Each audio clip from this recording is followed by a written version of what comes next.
पहले तो जैसे सारे एक्टर हाथ पांव मारते हैं अपने फर्स्ट ब्रेक के लिए, तो वही चल रहा था।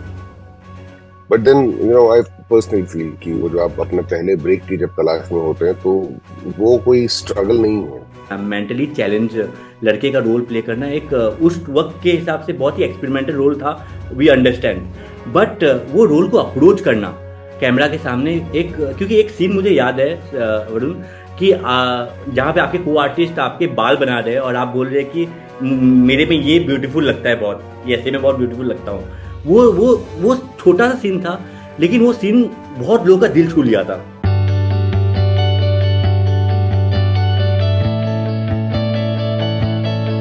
सो वरुण, सबसे पहले तो आपकी जर्नी के बारे में बात करते हैं।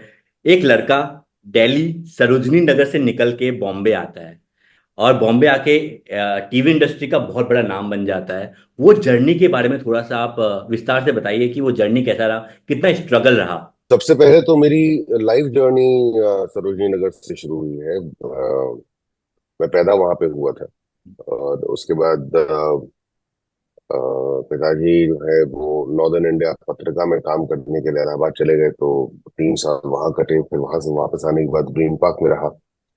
और वहां के बाद फिर जब अपना मकान बना तो हम लोग मयूर विहार आ गए। एंड मैं इस समय बात उसी घर से कर रहा हूँ। राइट। दिल्ली में हूँ। तो या उसके बाद कुछ थिएटर किया, थोड़ा बहुत। बहुत ज्यादा बिल्कुल नहीं किया, उतना तो बिल्कुल नहीं किया जितना मेरे पिताजी किया करते थे। Because he was one of those, I would call him a legend of Delhi stage, uh, because he was an actor, a singer, and जो एक रिसर्जेंस था दिल्ली थिएटर का इन दी 60s एंड द 70s, उसमें उनका काफी एक मेजर किरदार रहा है। तो प्रोबेबली परफॉर्मेंस, एक्टिंग वगैरह जो है वो डीएनए में तो थी। एंड मैंने उसी का फायदा उठाया। And just I went to Bombay. Struggle तो एक तो ऐसा नहीं है कि स्ट्रगल खत्म हो गई है। स्ट्रगल चलती रहती है, वही मतलब बेसिकली स्ट्रगल जो है वो, it's a very overrated term. I think it is nothing more than a commitment that you make to yourself. और आप वो कमिटमेंट जो है वो कितनी ईमानदारी से निभाते हैं, वही खेल है सारा का सारा। तो हाँ, मतलब शुरुआत की as an assistant director. I was chief AD to mister Tigmanshu Dhulia. जबकि मैंने ये सोचा कि अच्छा, अब डायरेक्शन छोड़ के मुझे पूरी तरह से एक्टिंग पे फोकस करना है। तो 5 साल वो भी किया। और उसके बाद शोज मिलने शुरू हुए एक एक करके। तो luckily what help me is कि शुरुआत के ही जो कुछ एक शोज मिले थे, जैसे कोशिश एक आशा था, तो वो बहुत इंटेंस शो था उस समय। में देखा जाए तो टेलीविजन में उस तरह का एक्सपेरिमेंट उससे पहले जी। हुआ नहीं था कि एक लड़की की शादी एक मेंटली मेंटल चैलेंज। चैलेंज एक किरदार के साथ कर दी जाए। सो या वो जब तक मिला, तो उसके चलने के बाद फिर एक सो कॉल्ड एक थोड़ा कामनेस आई पूरी सिचुएशन में। वरना उससे पहले तो जैसे सारे एक्टर हाथ पांव मारते हैं अपने फर्स्ट ब्रेक के लिए, तो वही चल रहा था। But then I personally feel कि वो जो आप अपने पहले ब्रेक की जब तलाश में होते हैं, तो वो कोई स्ट्रगल नहीं है। पहला काम ढूंढना, हाँ, उसमें किस्मत है अपने आप में बहुत बड़ा फैक्टर है। बिकॉज आपको किसी ने देखा नहीं है। मैंने तो कोशिश के लिए कोई स्क्रीन टेस्ट भी नहीं दिया था। एंड दो that was not the first show that I did. जब मैं आया था तो छोटे मोटे रोल, क्योंकि असिस्टेंट था, तो नया दौर ना सीरियल में मैं करता ही रहता था। जिसके लिए कोई एक्टर ना मिले, या फिर कुछ एक सीन होते थे जो इम्पोर्टेंट होते थे बहुत, लेकिन अब आप कहाँ एक्टर ढूंढने के लिए जाए, तो मैंने 4-5 अलग अलग कैरेक्टर्स करके रखे थे उसमें। तो असिस्टेंट डायरेक्टर होने के जो है कुछ फायदे होते हैं। कि मैं क्राउड में भागता भी नजर आऊंगा, मैं बैकग्राउंड में जो है इन फ्रेम जूनियर आर्टिस्ट को मैनेज करता हुआ नजर आऊंगा। ऐसे बड़े सारे काम करने के बाद फाइनली वो वक्त आया कि कोशिश है आशा जो है it hit the screen and it did well. तो जहां तक वो स्ट्रगल का सवाल है, I was talking about that, तो या फ्रैंकली मेरे लिए स्ट्रगल वो नहीं है जो कि आप काम ढूंढने में लगाते हैं, जो अपना वक्त और अपनी एनर्जी। स्ट्रगल जो है वो प्रिडोमिनेंटली प्राइमरीली वो है जो पहला काम आपका सक्सेसफुल होने के बाद आपकी स्ट्रगल शुरू होती है। घर बनाना बहुत मुश्किल काम नहीं है, उसको मेंटेन करना ज्यादा मुश्किल काम, जो कि उतना डिफिकल्ट दिखता नहीं है शायद। बट करियर शुरू हो जाना जो है, it can be a matter of luck, but sustainability जो है वो मेजर स्ट्रगल है। Right, agree. तो वो तो अभी तक चली रही है, वो तो चलती रहेगी जब तक कि एक्टिंग कर रहा हूँ मैं। Agree, agree, agree. वरुण, आपने अभी कोसी से आशा का जिक्र किया है, तो बेसिकली आपने बोला कि आपने स्क्रीन टेस्ट नहीं दिया था कोसी के आशा। मेरा सवाल अगला वही था, क्योंकि वो जो रोल प्ले करना, मेंटली चैलेंज लड़के का रोल प्ले करना, एक उस वक्त के हिसाब से बहुत ही एक्सपेरिमेंटल रोल था, वी अंडरस्टैंड। बट वो रोल को अप्रोच करना कैमरा के सामने, एक क्योंकि एक सीन मुझे याद है वरुण, कि जहाँ पे आपके को आर्टिस्ट आपके बाल बना रहे हैं और आप बोल रहे हैं कि मेरे में ये ब्यूटीफुल लगता है बहुत, ये ऐसे में बहुत ब्यूटीफुल लगता हूँ। वो छोटा सा सीन था, लेकिन वो सीन बहुत लोगों का दिल छू लिया था। क्योंकि आज भी मैं आप पे रिसर्च कर रहा था, वो सीन देख रहा था, मैं नीचे कमेंट पढ़ रहा था, काफी लोगों ने वो सीन का जिक्र किया था। तो मैं जानना चाहूंगा, आपने वो कैरेक्टर को अप्रोच कैसे किया था वरुण? तो नहीं ढूंढ रहे कहीं? सुपर हो तुम, इससे क्रिकेट थोड़ा ना खेल सकते हैं। बैट ढूंढ रहा हूँ मैं अपना। लेकिन ये तो मुझे बताओ कि ये क्या है? टॉय है और क्या है? तुम्हें याद है नीरज, ये टॉय में किसी ने बर्थडे पे दिया था तुम्हारे? याद है मेरे को, डिस्टर्ब मत करो, मैं बैट ढूंढ रहा हूँ। लेकिन मैं जानती हूँ तुम्हें कभी याद नहीं होगा कि तुम्हें ये टॉय किसने दिया था। मैं भूलता नहीं हूँ कुछ भी कभी भी। कैरेक्टर के लिए अप्रोच, सी मेरे मेरी जो सगी बुआ है उनके एक बेटे, अब तो उनकी भी डेथ हो गई, he is much older to me, but you know he was slow, he was a slow child. बचपन से, पैदाइश से नहीं थे वो, हुआ कुछ ऐसा कि उनको शायद मेनिंजाइटिस हुआ था या कुछ, and he did not recover their after. तो उस समय तो खैर हिंदुस्तान में मेडिकल फैसिलिटीज कोई ऐसी थी नहीं कि, बट एक लेवल के बाद जो है वाकई आपको बेसिकली ये है कि हालात से समझौता कर लेना पड़ता था। आज शायद उस चीज के कोई उपचार भी हो या फिर वो ज्यादा बेहतर मैनेज हो पाए, दैट्स अ डिफरेंट स्टोरी। तो उन जीतू भाई, उनका नाम जो था जितेंद्र, मैंने अपना जो कैरेक्टर है वो काफी हद तक उनके ऊपर डिजाइन किया था।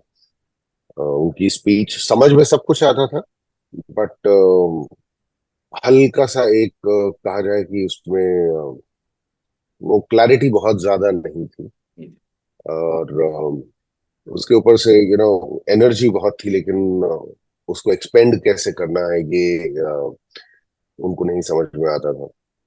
बिकॉज छोटे मोटे काम वो कर लिया करते थे, लेकिन बहुत भारी कुछ उठाना हो या कोई भारी भरकम काम करना हो तो his body would not allow that. एक हमेशा ऐंठन या अकड़न रहती थी शरीर में, because as I said too much of energy but nowhere to really expend it. तो मोटा मोटा जो है उसके ऊपर मैंने वो डिजाइन किया। वॉक अपनी जो है वो हल्का सा चार्ली चैपलिन की वॉक से उठाई, और उसके बाद बेसिकली ये है कि हाँ, कैरेक्टर करते हुए आप जितना अपना बचपन याद कर सके वो सारी चीजें, क्योंकि एक्चुअली बच्चे से आप जो है ना, मतलब रिएक्शन वगैरह जो है जब हम बड़े हो जाते हैं तो एक पैटर्न भी हमारा सेट होने लगता है। बच्चों के साथ you never know what are they going to do next. तो राइट। एक वो जो है चीज रखनी बहुत जरूरी थी कि आप क्या करने वाले हैं, अगला आपका मूव क्या होगा ये आपको खुद ना पता हो। You just you know play with the situation and play to the situation and then see क्या निकल कर आता है। में इम्प्रोवाइजेशन ज्यादा था कि बाउंड स्क्रिप्ट को आप ज्यादा फॉलो करते थे? हाँ, इम्प्रोवाइजेशन तो बहुत था। फ्रैंकली इम्प्रोवाइजेशन काफी था। बाउंड स्क्रिप्ट तो होती ही होती थी, बिकॉज अल्टीमेटली इम्प्रोवाइजेशन एक तड़के की तरह ही है। बाउंड स्क्रिप्ट जो है वो बेसिक आपके इंग्रेडिएंट्स हैं जिससे कि आपका खाना बनने वाला है। तो ये तो आप बिल्कुल नहीं कह सकते कि नहीं, हम तो सारा ही इम्प्रोवाइज कर लेते थे। तो ये अगर कोई भी एक्टर अपने किसी भी कैरेक्टर के बारे में बोलता है तो सही नहीं होगा। So yes, they used to be a bound script, and हमारी जो इम्प्रोवाइजेशन भी जो हम लोग करते थे वो एक कंस्ट्रक्टेड दायरे में होती थी। इसीलिए डायरेक्टर होता है इस सेट पे, जो कि आपको इस बात का एहसास दिला सके कि अच्छा भाई, अब ये आप दायरे के बाहर जा रहे हैं, थोड़ा कंट्रोल करके रखिए चीजों पर, नो दोस्त। So yeah, it was basically a combination of both. Yeah so Varun, tell me one thing, आपके लाइफ में मुझे लगता है मिर्जा गालिब का बहुत बड़ा योगदान रहा है। आप जब छोटे थे, आजकल के छोटे बच्चे लोग रील्स स्क्रॉल करते हैं, लेकिन आप जब छोटे थे, 5 साल के या 6 साल की उम्र के थे, तो आपने गालिब को पढ़ना स्टार्ट किया था। तो वो इंटरेस्ट कैसे आया था आपके अंदर? यार, उसका कोई एज सच वो नहीं है, कोई फॉर्मूला नहीं है। घर में पढ़ने लिखने का तो माहौल था ही।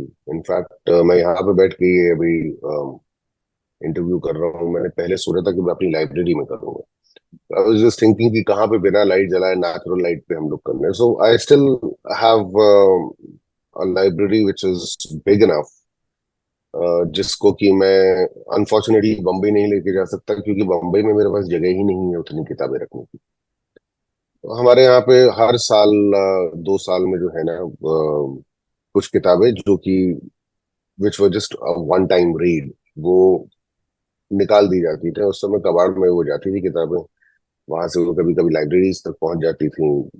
अ, या फिर दोबारा बेचने के लिए, जो दिल्ली में बड़ा चलन है इस चीज का। आप अभी भी अगर कनॉट प्लेस जाए तो आपको सड़क पे मिलते पुरानी रहते किताबें मिल हैं। जाती हैं। तो मतलब इतनी किताबें तो बिकती थी। I am talking about mid eighties, where almost kilo के हिसाब से भी 1500 2000 रुपए तक की किताबें बिक जाया करती थी घर से। So there are lot of books. I still have a lot of them here, and तो जब वो माहौल घर में था ही पढ़ने लिखने का, तो वन प्लस हम लोगों के पास सेल फोन्स थे नहीं, तो एक ही चारा बजता है। टीवी भी जो है वो 5:45 या 5:30 कृषि दर्शन शुरू होता था, उसके बाद टीवी शुरू होता था। तो एक्चुअली देखा जाए तो बहुत ज्यादा डिस्ट्रैक्शंस थे नहीं जिंदगी में, तो ये सारे काम करने जो है वो आसान हो जाया करते। तो किसी ने मुझे पुश नहीं किया। इनफैक्ट वो किताब जो थी वो मेरी बहन एक किसी डेक्लेमेशन कंपटीशन में फर्स्ट प्राइज लेकर आई थी, तो किताबें मिली थी उस समय पे।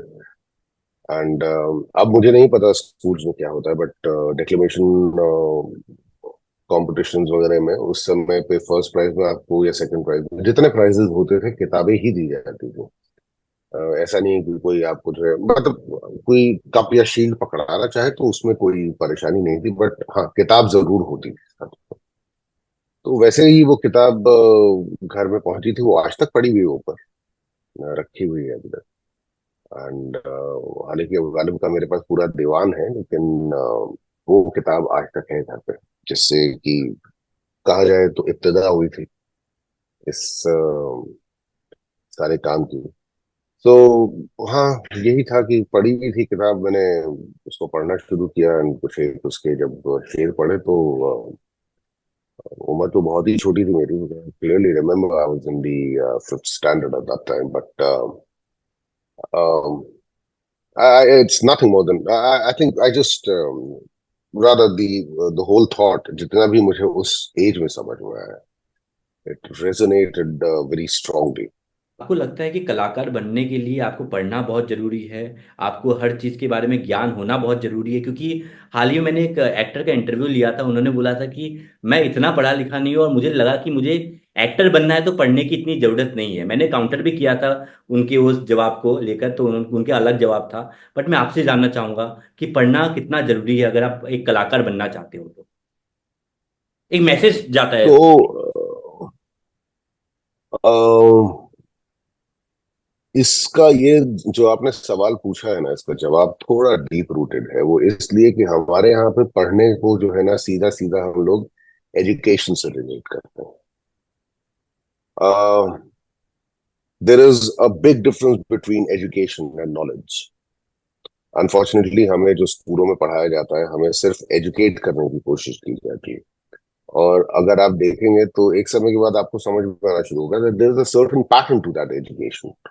आप जो है, मतलब अपने ही देश में आने वाले समय में जिस तरह की खपत हो, उसी के लिए जो है आप एक तरीके से रॉ मटेरियल तैयार कर रहे हैं नो कि सी सेक्शन वाले हैं जो कि कॉमर्स पढ़ेंगे तो वो आगे चल के एमबीए करेंगे, चार्टर्ड अकाउंटेंसी करेंगे। ड्राइंग वाले जो है वो मैकेनिकल ड्राइंग और इंजीनियरिंग की तरफ जाएंगे। बी वाले जो है वो हो सकता है बायोकेमिस्ट बने, डॉक्टर्स बने। मैं ऐसा नहीं बोल रहा हूँ कि ये जबरदस्ती किसी तरह की जाती है, लेकिन एक चीज तो है कि मेरे समय में तो मैं ये कह सकता हूँ कि आर्ट्स के जो स्टूडेंट्स थे उनको कोई बहुत अच्छी नजर से नहीं देखा जाता। Right right. Undivided Uttar Pradesh में जब उत्तराखंड यूपी का ही पार्ट था, मैं उस समय की बात बता रहा हूँ क्योंकि मैं वहां से ही आता हूँ, उत्तराखंड से। वहां पे कई कॉलेजेस ऐसे थे जहां पर कि आर्ट्स और कॉमर्स जो है वो ऑफर ही नहीं करते थे। अगर करते भी थे तो वो होम साइंस और कुकरी वगैरह जो है वो लड़कियों के लिए सेक्शन था। हम्म। जैसे मेरी शायद एक मौसी हैं जिन्होंने इंग्लिश में एमए किया है। उसके अलावा बाकी सब की सब जो है वो साइंस स्ट्रीम से है। तो एक तो ये फर्क है एजुकेशन और नॉलेज वाला जो है। पढ़ा लिखा ना होना जो है ना, अब ये बहुत ही एक मेरे में बहुत डाइसी एक ये कॉन्सेप्ट है। हम्म। एक्टिंग के लिए ऑब्जर्वेशन ज्यादा जरूरी है। मतलब जैसे बतौर इंसान आपको एक तरीका आता होगा रोने का, आपको कम से कम 10 तरीके आने चाहिए। अच्छी। 10 तरीके इसलिए आने चाहिए क्योंकि अगर आप अगर 10 अलग अलग तरह के कैरेक्टर करेंगे तो अगर कभी रोने की जरूरत पड़े तो वो सब के सब लोग एक ही तरह से नहीं रो सकते। उनका एक अपना अलग तरीका होगा। उस चीज को ऑब्जर्व करना जरूरी है।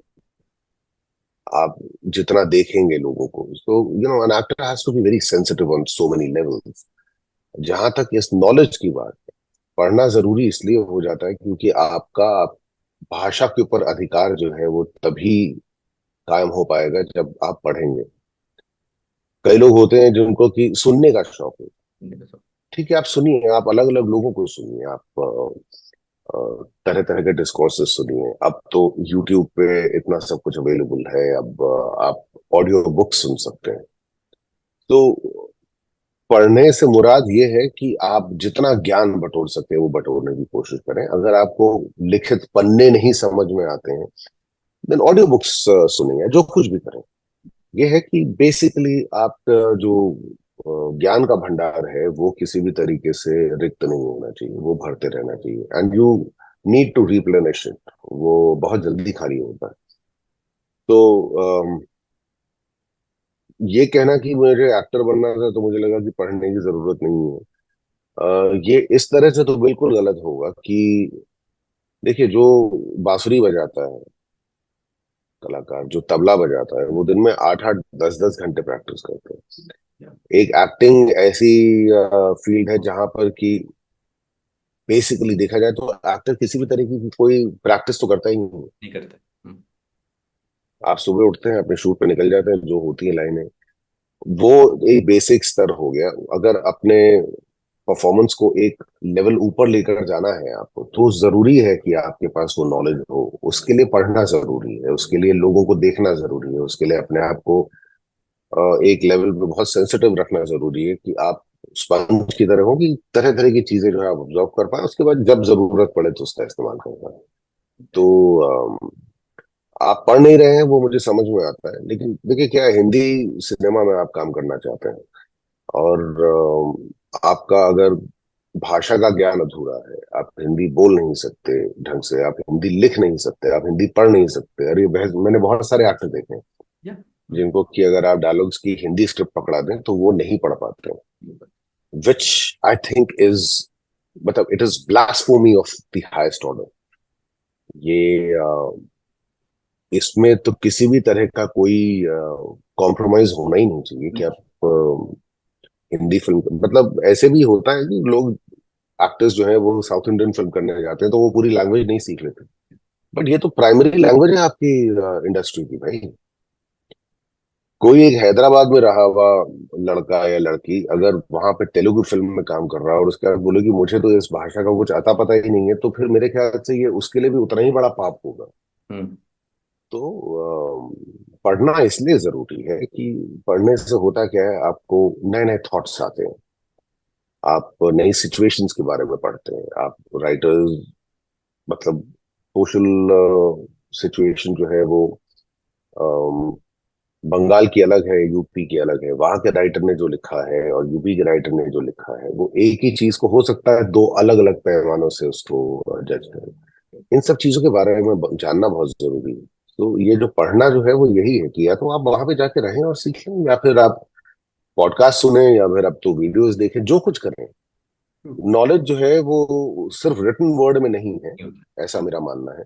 लेकिन नॉलेज एक्वायर करने की कोशिश ना करना, आई थिंक इसमें तो कोई सेंस ही नहीं बनता। टेंशन नहीं बनता, राइट। ये एक ऐसा प्रोफेशन है जहाँ पे कि आप बिना जाने बिना पढ़े जो है आप मास्टर बनने की कोशिश कर रहे हैं, जबकि दुनिया के सारे प्रोफेशन जो है वो डिमांड करते हैं कि आप किसी तरह की कोई प्रैक्टिस करें। राइट।